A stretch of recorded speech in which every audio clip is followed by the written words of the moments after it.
House of the Dragon. All right, first episode's out on HBO now.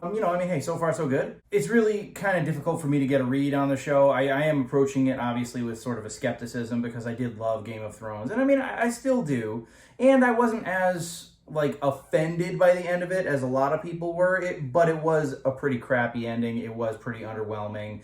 There were a lot of character arcs that were just kind of forgotten, and the whole thing just felt very, very rushed, which is really too bad because it's a show that was up until that point very meticulous in all of the detail. The production value, the music, everything was so cinematic, and it's to have an ending like that, it just felt like, oh, all right. Anyways, enough about Game of Thrones. We're on to House of the Dragon now. It's the first episode. I cannot tell you heads or tails what this show is going to be like. I can tell you it was a pretty solid first episode for the most part. It opens up kind of like a Lord of the Rings movie where you hear this lady doing the narration and shit, and I'm sort of like, is that Daenerys? Shit. Because I'm thinking to myself, I don't remember everything about Game of Thrones. There are so many freaking characters and so many subplots and just this massive web of things going on. It's dude, I'm not going to remember this shit. They were smart, however, because this takes place 172 years before any of that shit.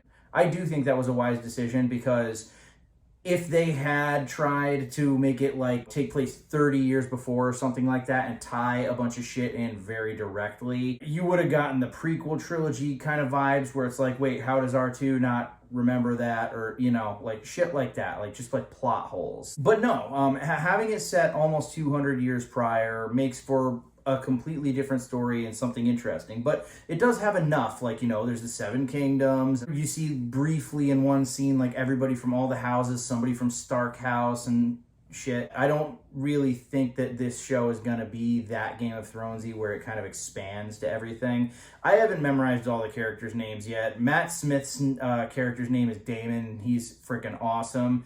Evil son of a bitch that he is. There was a scene in this episode that I was I found it actually hard to watch, which is saying something. The entire time that I was watching it, I was sort of I don't even really know if I find this entertaining.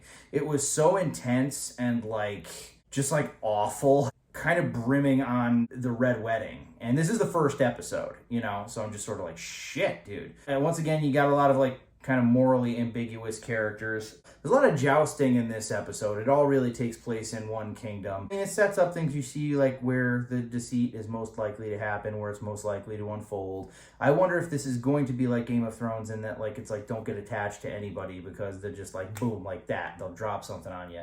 That's kind of why I'm excited to watch this show again, because anybody watching it now is really going to be flying blind. If there was one criticism, again, it's difficult to judge the show because it is only one episode, okay? Production value, great. Special effects, great. Music, great. Acting, competent.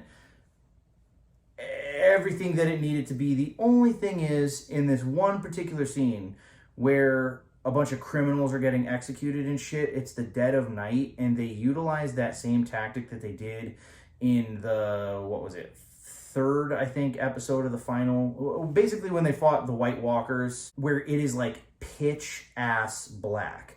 And I understand that they're going for a vibe. I get that they're trying to be put you in it with them, kind of a thing.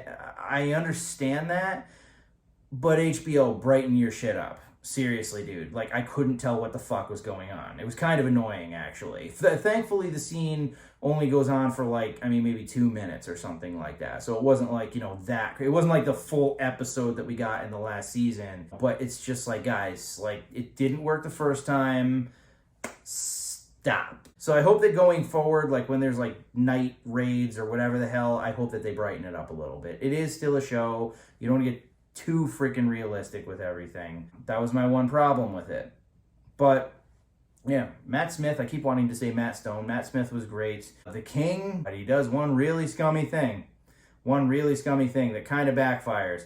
And I'm not going to go into any more specifics than that. It's also a little different in this show because we kind of get thrown right into the dragons. In Game of Thrones, the first couple, mostly the first couple seasons was just people. It almost didn't even come across as a fantasy. It was a very like kind of slow build. Right now it's like, no, hell no. We got people riding on the backs of dragons and stuff, which is actually kind of cool. I mean, personally, I actually sort of hope that this makes up for the crappy ending of Game of Thrones.